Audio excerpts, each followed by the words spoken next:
What happens at laser tag never stays at laser tag. Laser Unfocused Tag Talk. Laser Unfocused Tag Talk. I feel like you could be like in Ghostbusters or something. Oh my God, you have got some stories. Let's talk about laser tag. Who knew you were a laser tag legend? Time to get laser unfocused. Tag Talk with Tivia. Welcome to Laser Unfocused Tag Talk. Hi, I'm Tivia.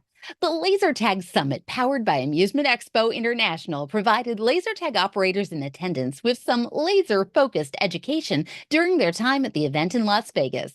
I was delighted to be part of this program to discuss off-peak marketing ideas to maximize your laser tag revenue.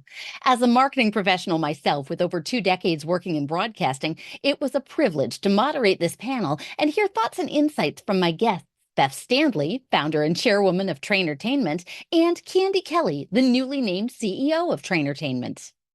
Take it away, Laura Jean. She's done an amazing job, kind of as an extra arm of our education group, and just took your laser tag focus by storm and said, let's do this for our people. So I just want to personally thank you, Laura Jean. Thank you so much. Yeah, so here we go. And thank you, everybody, for being here. We appreciate it, and I want to thank Amusement Expo International for including laser tag education as part of today's offerings, because this is something that we feel is very important, and we hope that we can give you some tips to help maximize your laser tag revenue by discussing some off-peak marketing ideas, because we know that there are popular laser tag times, but when you've got those windows in between, what do you do? How do you try and come up with something a little bit different? And the marketing knowledge, I'm going to ask each of these ladies to give a little bit of a bio about themselves, because we have marketing gurus here. And we're going to just kind of have a conversation, and we invite you to be part of the conversation. You'll notice that there are some cards over by your table, and if you have a question, please bring right on up. We welcome that. We want to make sure we answer anything that you want to know about as well. But, so you've just heard a little bit about me. Yes, I have played at 600 laser tag arenas. I am an enthusiast, we'll say, a crazy enthusiast about laser tag, and I love to travel the country. And I write a blog called Tivia Chick Loves Laser Tag, and I also do a podcast called Laser Unfocused Tag Talk with Tivia.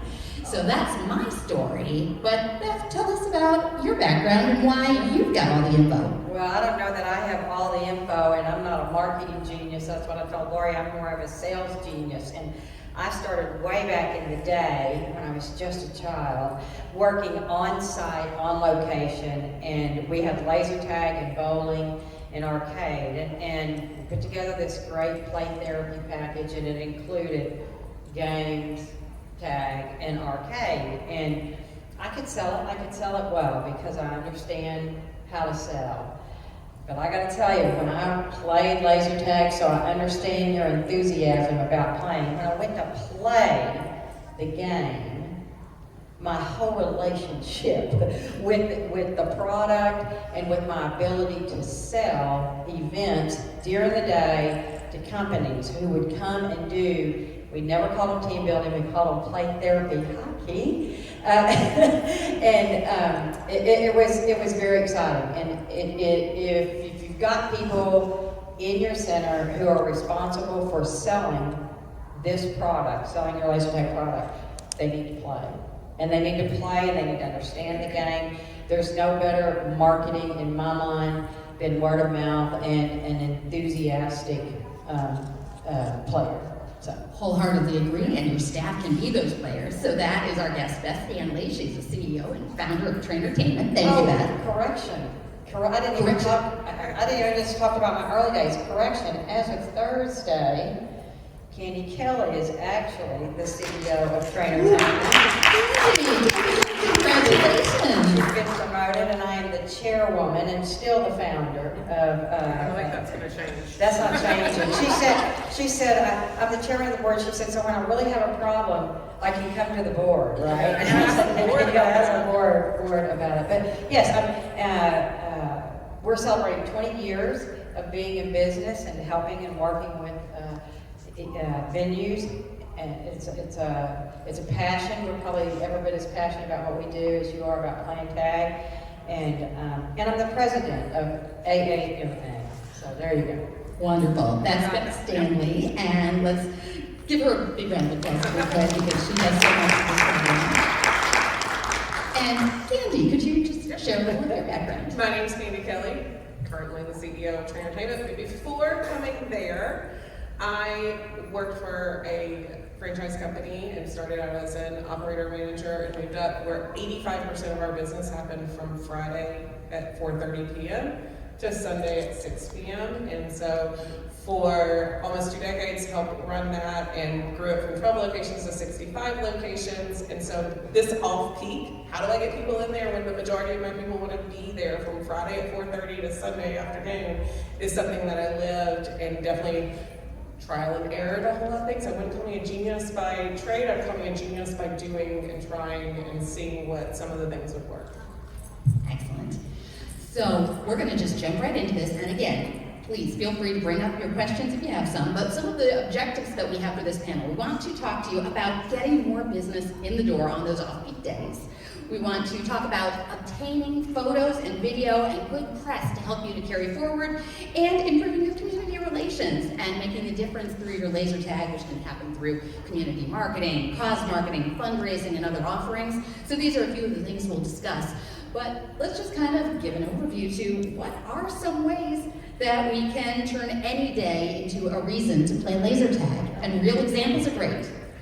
I'll start first with, what are you doing with your staff and how engaged are they? If you run a laser tag, is there a single staff member that has not played laser tag that's working with you? And that should be a responsibility in the beginning. But what are they as far as sales ambassadors to know, like, what are those small benefits to coming in off-peak days? How are they talking about that when people come in? We initiated the smallest thing in my locations where we just said, see you tomorrow, to kids a lot of time. And they're like, oh, we get to come back tomorrow? And we actually saw an increase from some of those things. So my first tip would be, how engaged is your staff in understanding what peak times and off-peak times are, and what are some of the benefits in coming in the more off-peak times? That's great, Candi. Oh my gosh, every single venue struggles with that. Friday to Sunday, 70% of my business comes in then, and I am a business on purpose minded human being, and so I can't say enough about groups and events. And the cool thing about tag is it's a 6 to 60 plus. I mean, or 90 or 100, or if you can still get the pack on, you can play. Definitely. That kind of sounds like a good title for a blog. If you can still put the pack on, you can still play, right? So I think that when we talk about doing group sales and bringing in field trips and end of school parties and company team building events, it's a fantastic. If you've got a nonprofit group that's getting together, a volunteer group that's trying to know each other better, all those things can happen during the week, and they can always be more value price or more value driven. And in my mind, you go get that business. And so that's business on purpose. We know it's very difficult to get people to come in on accident during the week. I do like fire till you tire. Yes. And so I've seen the all you can play models work really well on Tuesday night or Wednesday night, especially if you couple it with tacos and any night we party with pizza. Party with pizza. Yes, that's right. But tacos and tag, that's good. Tacos and tag. Yeah. To layer on top of what Beth is saying, I often find that people get stuck in a box when we talk about like group events during the week and all of that. It's like the school or this, and they'll say, oh, well, my school doesn't do field trips like that. I will challenge that. Your school probably does reward trips. They hit their goals. They read enough accelerated reader books. They won in a fundraiser that the school was having, or the top 10 fundraisers, those types of things. Those are always happening too. So even though I know a lot of school budgets have decreased field trips and that field trips have to be educational, what they haven't decreased, because it's almost all parent paid now, is reward trips. And those trips always happen during the day. Sometimes you get multiple days out of it. My daughter's school does kindergarten through second grade on one day, and then third through fifth grade on another day. So sometimes you get multiple days out of those reward trips that they have. So think outside the box. Think bands versus just the whole high school thing. You know, specific groups of like meet and greets for young professionals to have a lunch. Yes. To have that. I have a client that started doing a young professionals lunch, and they come in and they play. They have a small buffet set up. They have a little social thing. So I challenge you that when group events, don't just think companies, schools, the rec department. What else is out there? That's good. I know that one of the things that teachers really like is when you can tie in something educational. So STEM is such a big thing, and there's so much science inside those laser tag packs. So maybe a tutorial of what goes into it before they play. And you know, I think that it's very important to have somebody who is dedicated to the goal of finding new business and networking. So maybe we can speak to how do you find the person who is going to do this, and what do they have to do to get those groups to know about your laser tag? Oh, that's a perfect question. You gave her chills. Yeah. So we would call that a sales champion. You could call them the new business development person. I think you need to refer to them as somebody who is selling something, though. Don't be afraid of a title, right? And what they need to be focused on is categories. We think there are adult groups, there are kid groups, there are church groups, there are charitable groups, and we think breaking them into those 4 categories is super good. How do I go find this person? Guys, it could be a mom that went home, had a great career, and is staying home with their kiddos, and maybe we've got her during school hours, and they're not going to just be able to, what is it? The average hunter, he says, spray and pray. It's not just like, I know you want technology to do all the work for you, but that's not a good, I mean, how many of you would direct mail and spend thousands of dollars on direct mail and expect to get back even 1% of what you sent out? Who would do that? Raise your hand. Yeah, no one. How many of you have done mass email campaigns? And I think we sent out a 30,000 campaign. I was so excited. We did get, ready? 1 response right away in the first hour. I was so excited. You know, we're a really well-known commodity, I think. And so it's going to take somebody who is enthusiastic, who cares about helping other people, and it's really not about your laser tag product that they're selling. It's about an event, and it's about, hey, what do you guys do for fun? How do you decide where to go when you take your people places? What, you know, if you could paint an event perfect, what would it look like? What's the last thing you've ever done? Have you ever considered playing laser tag? Have you ever played laser tag? Like it's those things, not just going in and word vomiting on somebody. I've got this great, 20-pack system. How many of you know how to speak tag? And you have your own language for it, and nobody knows what you're talking about, right? We have to speak fun. We have to speak normal. And listen, it's not easy I don't think it's easy to find a sales rep. I don't think it's easy to find somebody who wants to go knock on doors. But for God's sake, we're selling fun. If you're going to pick something to sell, what better to sell? We're not trying to have somebody donate their kidney or thousands of dollars. We're trying to say, hey, when's the last time you had fun? And I don't know if we do enough of that in our country. So anyway, that's my Candi. Candi has the ability to take whatever it is I think and drill it down, and you'll be able to take a note and know exactly what to do. Go ahead. I don't remember the original question. How do you find it? Maybe we could talk about, you made a great point. We like to talk about the tech and the packs, but that doesn't matter because you're not selling the packs, you're selling the experience. That's right. So whoever is doing that networking has to tailor the experience. And And one way that can be done is by finding out what do they like, what do they want, and maybe building a theme around it. So themes, how do we approach that? How do we tailor it to your experience and make it something special for your group?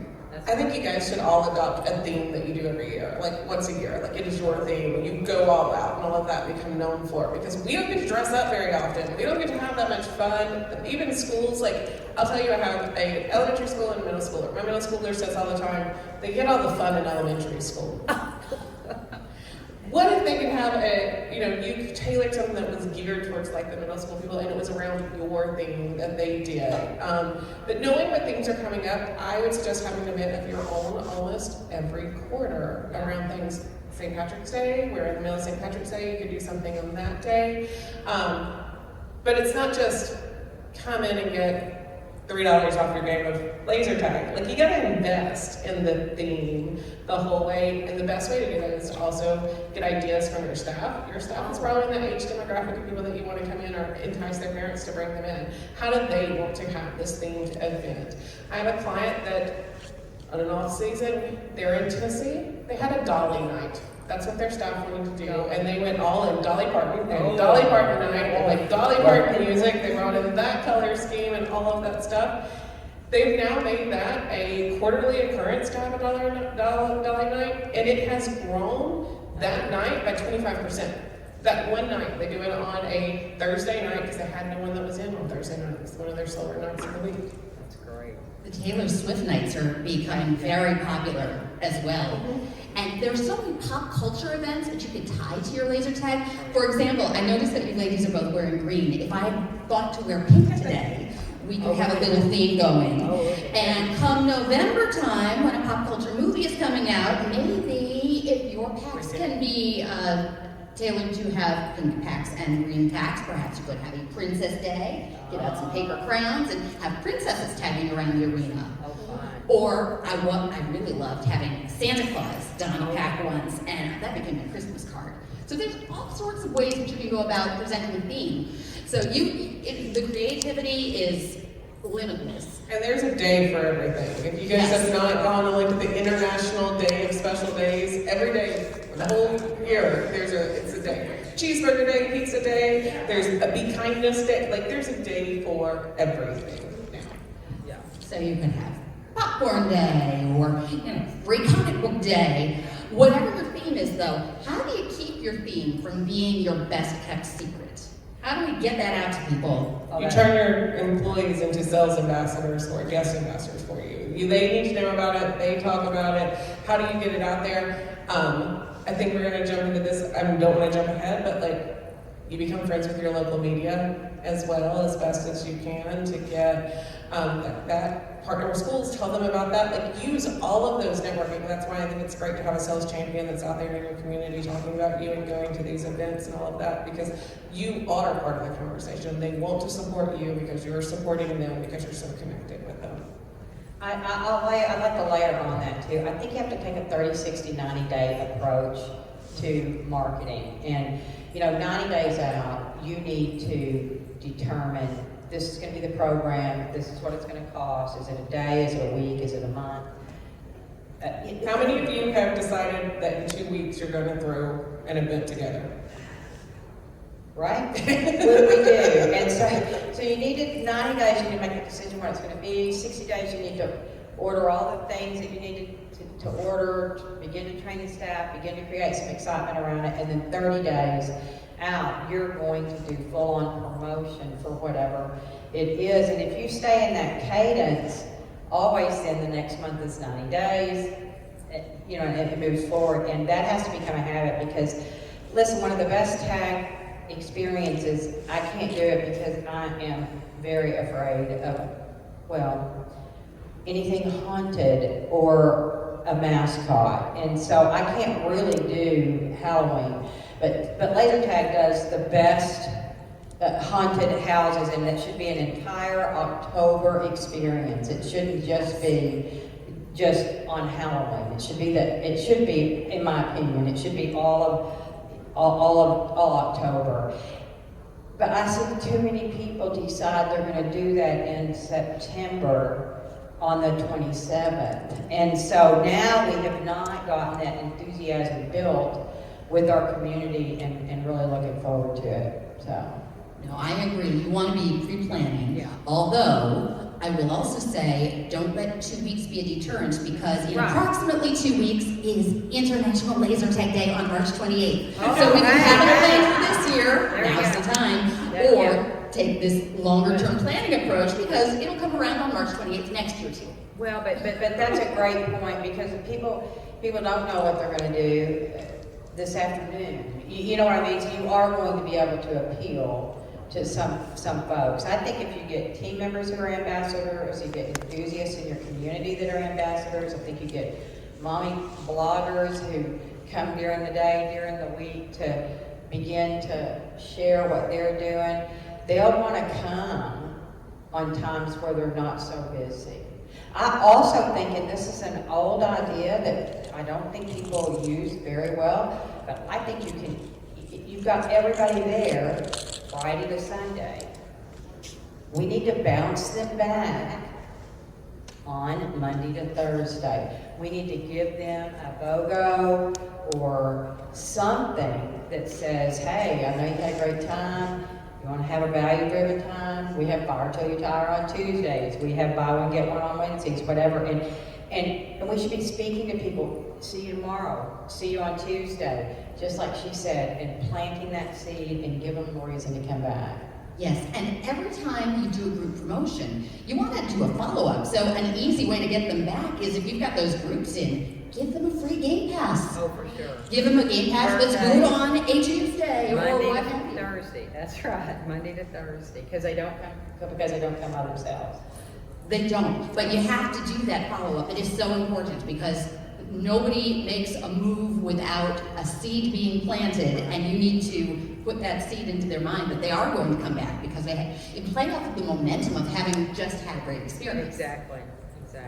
And then those customers, they can be your mouthpiece. They can be a huge part of your advertising, which is kind of a segue into one of the things that I'd love to talk with you ladies about is photos, and video and content, because your customers can be your best mouthpiece and spread the word for you. Yeah. So how are some of the ways that we can let our customers do that heavy lifting on their social medias and get the word out that, yes, I just had a great time, this is what it looked like? Make it easy for them. Do you have a photo wall? Is there some kind of backdrop in your center somewhere that has your branding on it that people can take pictures in front of? Have you identified a hashtag that you claim for your area? All of those things make it really easy for people to share. They like to give credit to where they are. They want people to know where they are and what they're doing. But if you don't make it super easy, they're looking for their spots and all that. So give them a place to do it. And then you want them, and then identify a hashtag. Because then here's the other tip. You go in and search that hashtag. Now look at all these other pictures you can reshare, give props to those people. Now you're making ambassadors and the people who came to your place because you shared their content. I cannot improve on that answer. No, I think you're absolutely right, and branding is so important. You put that logo in the right spot next to something cool. And we all want to see cool things. Sometimes you've got an amazing structure inside the arena and don't take the opportunity to take those photos. And it doesn't have to be stationary. Like, we're talking about theme days and all of that stuff. I have a client that changes theirs out quarterly. So it matches the quarter, the way it's themed and all that stuff. So it gives people more reasons to retake those pictures. And they don't actually, I mean, like, it looks nice and well put together, but they're really like Amazon neons that say things. It's that grass stuff that they put. Like, so they do actually take some time to design it out instead of saying, take a picture here. Like, they spend some time on what they want it to look like, because that's what's being pushed out there. Absolutely. And if they don't think of the idea on their own, your staff can plant the idea. Oh, yeah. And for instance, that I've seen work very successfully, and I've taken part of it myself, is that if you have a captive audience inside your vesting room, they've just put on the packs, you can suggest that they take a selfie right there on the spot, and if they show you on their phone that they just posted it, give them a free game. It costs you nothing, and you've just seen instant evidence that the word is getting out. Are there other ways like that we can get people to make the move? Well, I think so. I mean, I love the idea of a party host taking pictures. Anything a party host can do to make mom's life easier.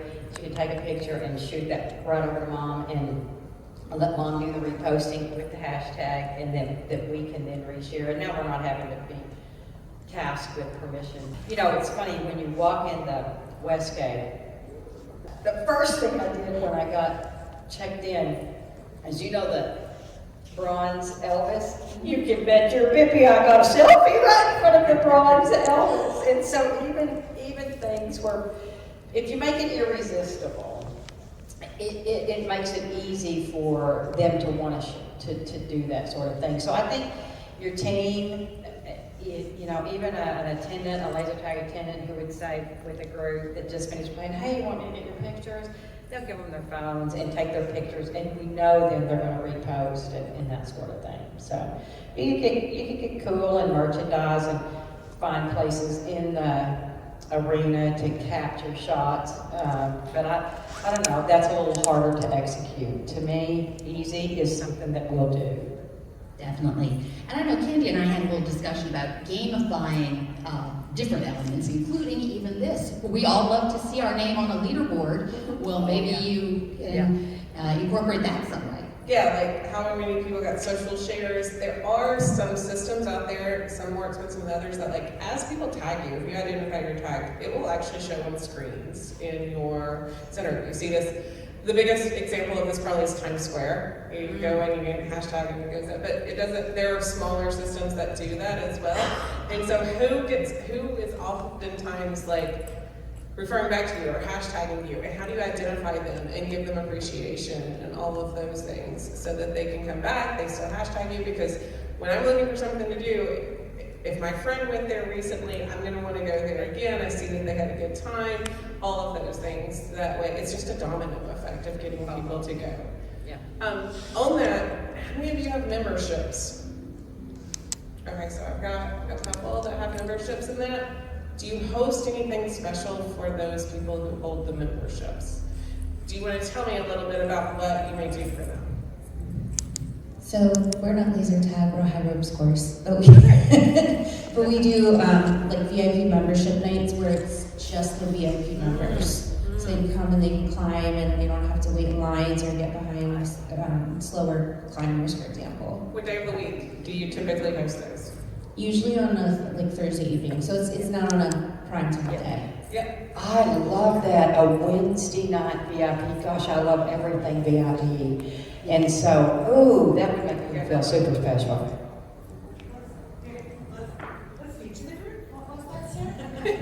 I was just asking what a normal turnout is like on Thursday or whatever night that they do with VIP or a special night for members only.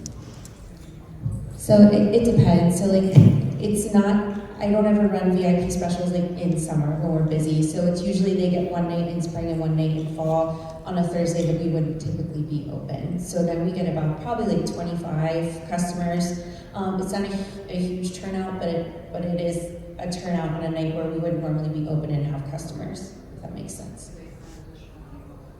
Do they spend additional money while they're there? So our VIP membership is kind of set up like an Amazon Prime or like a Sam's Club. So they pay, it's $100 per season, and then it's $25 per ticket every time they come. Our normal tickets are $59. It's a 3-hour experience, so it is a little bit different than laser tag.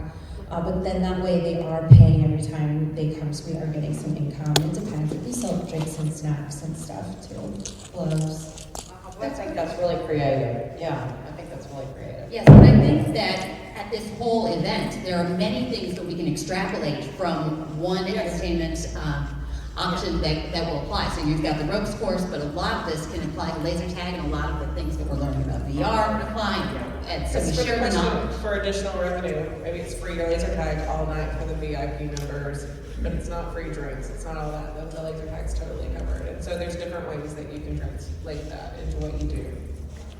And there are other creative ways that we can generate revenue on nights that we might not otherwise, and not even just necessarily a single night. There are a couple of things I'd love to address, but one is we were talking about business-to-business sponsorship opportunities before this panel, and Beth had a great example with the bowling alleys which you've seen sponsored. I wonder if maybe there's something that you could share about seeing lane sponsorships that we could extrapolate and share with laser tag. Sure. So when I think about sponsorship, I think about that in terms of events, right? And so you were talking about schools potentially that don't have funding anymore and things like that. And so we could partner with other businesses, the bank, anybody that certainly has a philanthropic budget. A school field trip is not going to be that big of a lift for the Bank of America. And so they could be a sponsor that would sponsor X number of field trips, and schools could apply. And so now your new business development person's got to be sure and let them know, hey, these grants, if you will, are able to fund. Now, in a center, in a bowling center, for instance, you may have lanes that get sponsored. One of the best fundraising experiences, and I think this is what we talked about, was in, doesn't matter, Beth, New Jersey. I'm giving a detail that you don't need. But anyway, we did a big fundraising event for the American Heart Association and a couple of retired football players, because I'll tell you something, athletes love to do game planning. They do, and a lot of times it won't be hard to get one of them or two of them. We got two that came, retired Eagles and a retired, who's their big, up in the Northeast, who's their big New York team? Giants and Eagles. Are they big rivals? Patriots. It doesn't matter, it's one of those details you don't need, but it was like it was really meaningful up in that part of the world. They're like, and it was cool because like it was big, and companies paid for lanes, and then brought their teams in to compete, and then those two football players competed with each other in the middle of the lane. So the closer you got to the middle where the football players were playing, bowling each other, the more expensive your lanes became. And it was, you know, in excess of $100,000 or something crazy like that. And I think you could have some events like that and partner with Big Brother, Big Sister, or Junior Achievement. Yes, any philanthropic endeavor. Yeah. Oh, definitely. And I want to talk about cause marketing. Just one thing that came to mind, though, was we're talking about corporate sponsorships. So I had an experience where I went to a laser tag arena, and they had planned something that they didn't tell me about ahead of time, which is that they had arranged for members of the Alaska National Guard to come out on a Wednesday night and play laser tag with me, because I had gone to Alaska. Wow. So in that case, a little state detail was kind of important. But I thought, well, how in the world did they coordinate this? The state's National Guard, that can't just happen, can it? Well, the Alaska National Guard was right at the top of the marquee of that arena. They were sponsors of the arena, and what better place for recruitment for the National Guard than a laser tag arena? Oh my God, brilliant. that's brilliant. Yeah, that's incredible. So, I mean, you have to think through where are those creative connections, but if you can make them, oh my goodness, that was so perfect. Before we dive all the way into cause marketing, because I know you have some really great stories, another way that you can get like corporates involved and some off-peak is create their own leagues. I worked with someone who created lunchtime leagues, so they came and played, had a high score, they kept up with it. The thing is that it's different than bowling leagues. In the bowling leagues, you have to go on a Tuesday night league bowler, right? Instead, you let them come, they came during their lunch hour, they played, they turned their scores in, and they put a big bracket on the board for all of their local companies, and they gave a reward out at the end of it. So they'd have a mini, like, 6-week tournament, get 6 months, and run it through to a winner. And they did that as a lunchtime, get out of the office, have some fun, rejuvenate your brain juices, get back in, and then compete at the same time. Lunch and tag. I like it. Lunch and lasers. Lunch and lasers. I love alliteration. Lunch and lasers. All right. Noah, write that one down. I like it. I actually am. So, kind of to segue though into how you can do things with great causes, because I think the idea with the athletes is brilliant. I mean, what wouldn't you do to play with a professional athlete? Well, yeah. And I went to a fundraiser that had 2 Olympic athletes playing laser tag alongside us, and it was for a great cause. And there are so many wonderful, worthy causes that you can help. And I'm just going to take a moment to lead in with my favorite before we talk about what has been successful. And I just want to tell you that, so I personally am putting on a fundraiser on Wednesday night at Battle Blast here in Las Vegas. So if you would like to participate, it's called Tag for a Cause. Oh. And the way I do it may not be the way you do your fundraiser, but I'll just give you the mechanics of it. For my fundraiser, we are raising funds for a local Las Vegas dog rescue organization called A Path for Cause. So if you come out for Tag for a Cause on Wednesday night, what will happen is you have the option to make a donation to the cause. Any amount that you like, donate to the cause. I hand make resin laser tag medals, because I know how much our laser tag people like their hardware. They like their prizes. Oh, and if you just make a donation and nothing else, that's fine. We give you a medal. We appreciate you supporting the cause. On the other side of the coin, Battle Blast has got a discount on laser tag because it's a Wednesday night. So anything in the door is extra, and so they're going to give you a great deal. And when you play a game of laser tag, you don't have to participate in the cause, but if those 2 things come together and you've got the medal and you're playing laser tag games, then your scores go in the running for the high score trophy of the night. So that's how, in a short form, I execute my fundraisers. And here in Las Vegas, that has been incredibly successful the last 2 years and has generated media for this local business that they wouldn't have ordinarily had. One year when we did this, we were raising money for the longest day in support of the Alzheimer's Association, and one interview on a radio, it was a podcast that ended up on 5 radio stations plugging an event at this local business. And because we hit the right ear and somebody from the TV station had a connection to Alzheimer's, they sent a reporter out at 5 in the morning to film live on the news, laser tag happening. We got a group awake at that hour. And what would it cost to get on 5 Las Vegas radio stations and the TV news and have it rerun all day? That all came out of the generosity of this one local facility having a fundraiser to help another great cause. So we're going to do something similar on Wednesday night, and that's my little spiel about how I run fundraisers. But there's so many ways that you could go about this, and they don't even have to be pinned to a particular day, as Candi has some thoughts on that. But what are some of the successful fundraisers and ways we can fundraise? Well, We're good. We're good. I want to defer real quick. Denise Kelley from our team at TrainerTainment spent 27 years in broadcast journalism. And so she knows a thing or two about cause media, cause marketing, and what earned media is what I meant to say. What is it? How do they best go about catching the attention, hitting the right ear, so that they can get that sort of attention? Because I know that doing things for a great cause is I mean, you can't expect marketing to drive a journalist to you. But Denise knows a thing or two about how to do that. Do you mind?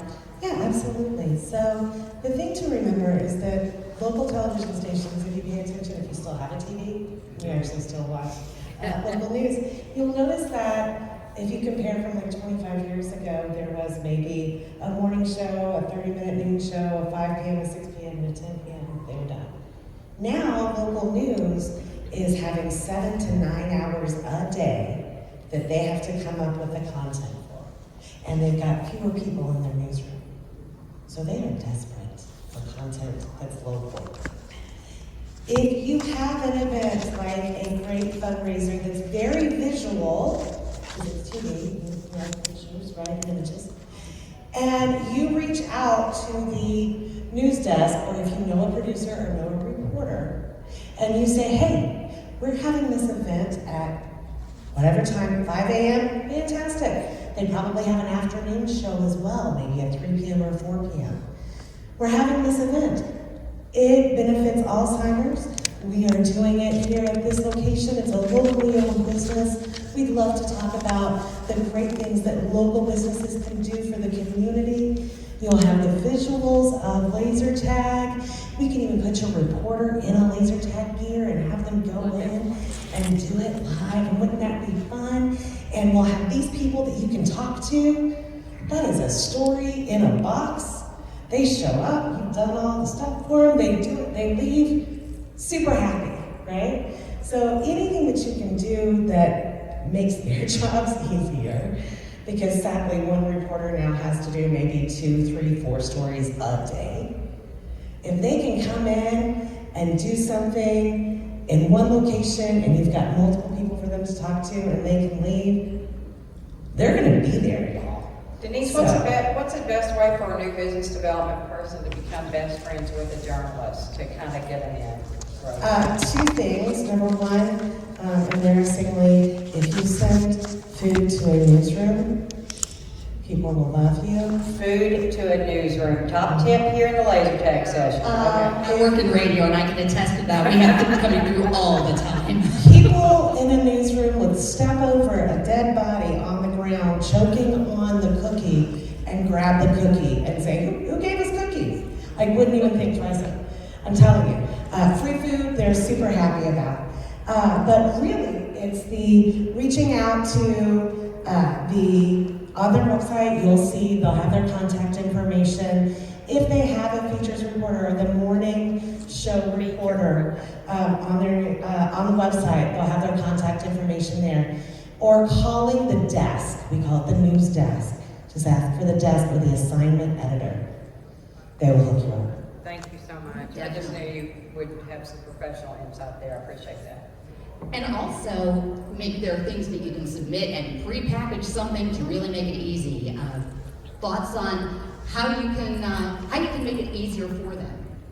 Yeah, that's getting put on TV, and Denise can help me with this as well, but like, there's also, if you just want them to cover it as an event coming up or any of that stuff, give them the words, package it. What is it that you're doing? You can give them the press release version, you can give them the shortened version. Are there photos, if they're gonna run a photo in that? Denise is right, they're not just putting things in a newspaper anymore. Like, they have their own social feeds that they're filling all day long with what is happening locally. And a lot of the local stations want to highlight more local stuff because national news is taking over so much. But they're not gonna do a whole lot of work for it because they're overworked. And so here's the long version of what we're doing, here's the short version of what we're doing, here's some captions that really work with these photos, and here's some photos for you right away. And this is when we're doing it. It is all packaged up all together. That makes it really easy for them to help share and give your events some coverage when you do that. I'm curious to know if anybody in the audience has had a really successful fundraiser that you would love to share.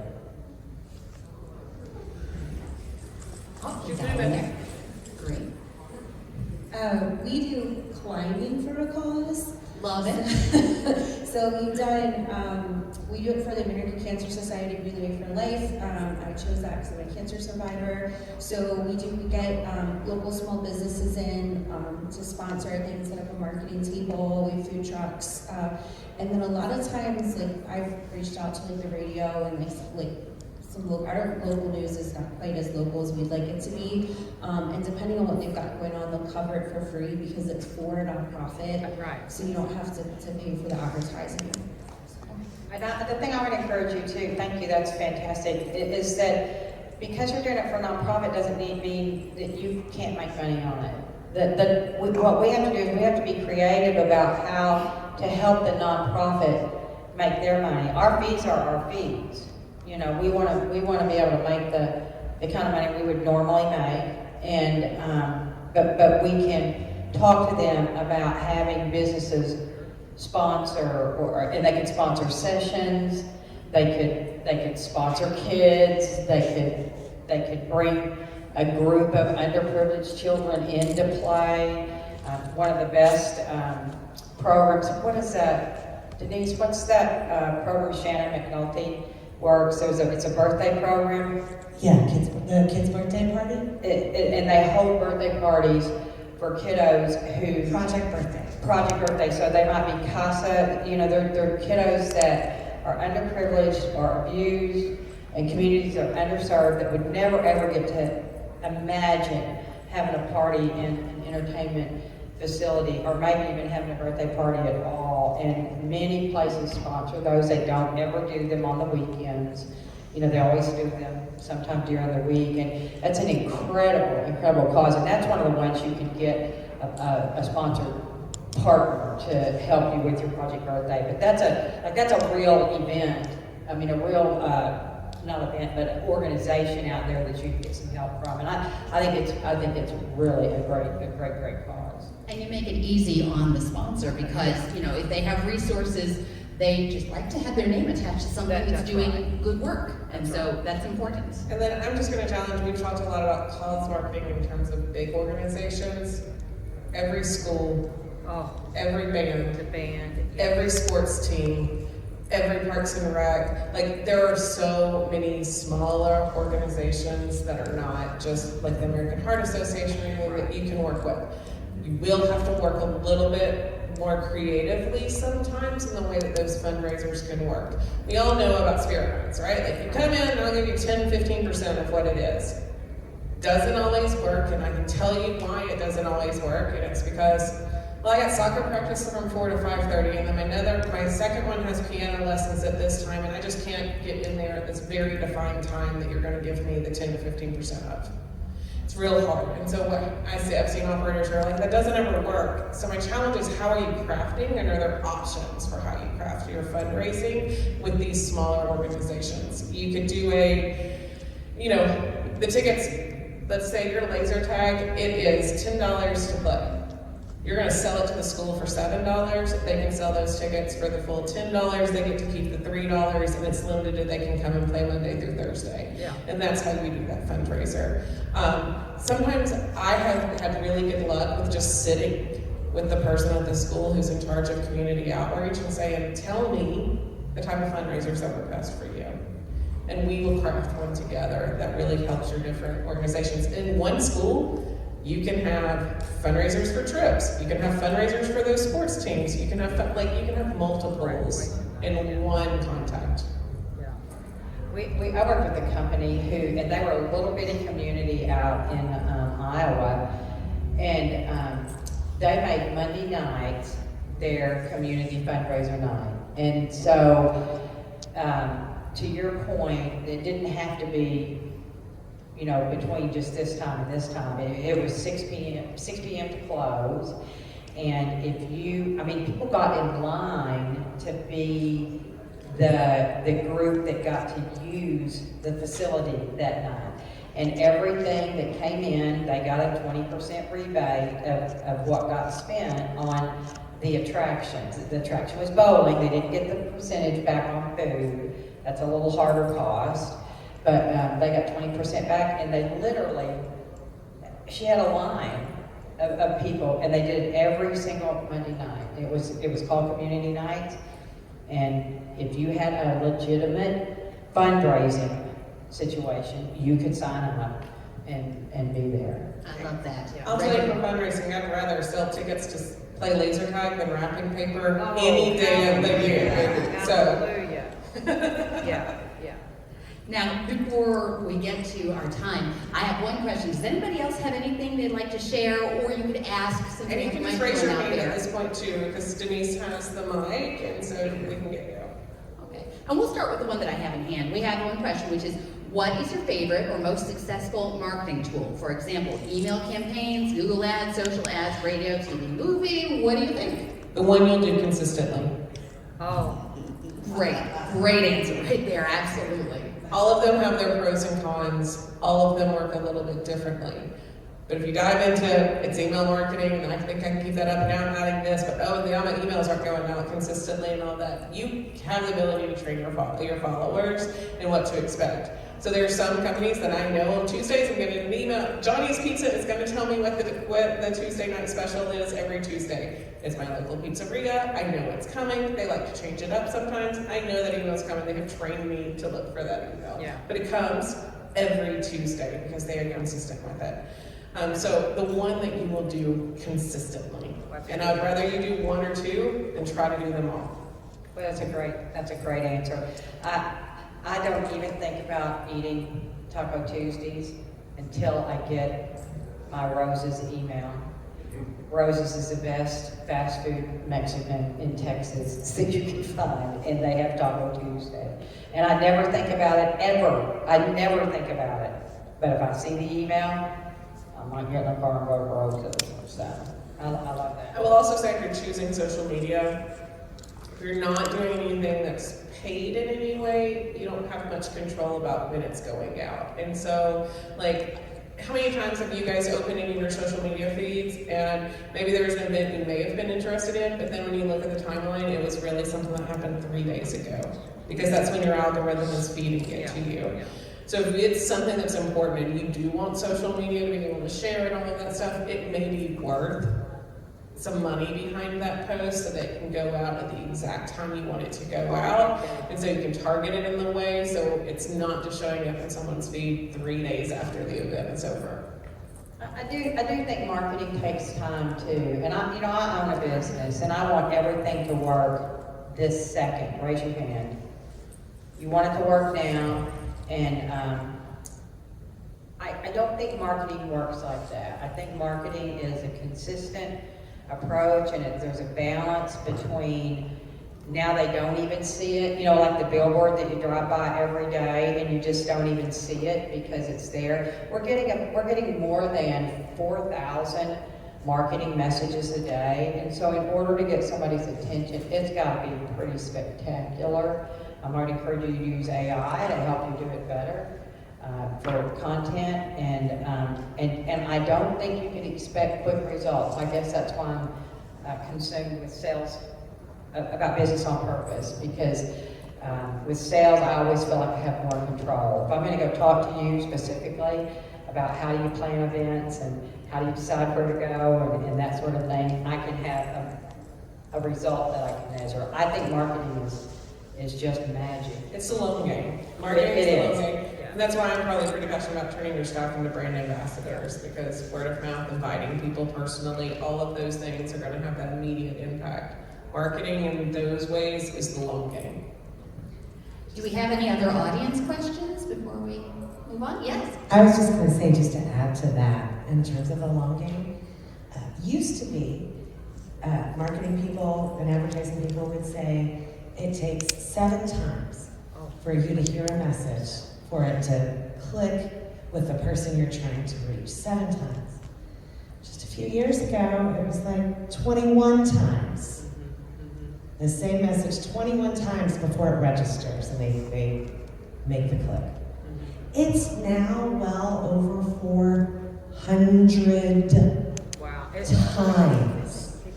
Repetition no matter what. 400 times before they make that connection, because we are so inundated and we're hearing so many things. So to break through the clutter, when Candi said whatever you do it consistently. I don't care what it is, be consistent. 400 times at least consistently, right? I'm also going to say with your events too. Let's say you leave here today and you're like, I'm going to try pizza party Tuesday, and I'm going to put it together. And not that many people come next week. And you're like, okay, well that didn't work. And then the next week, and then you're like, well that didn't work. And then after 3 weeks you cancel it.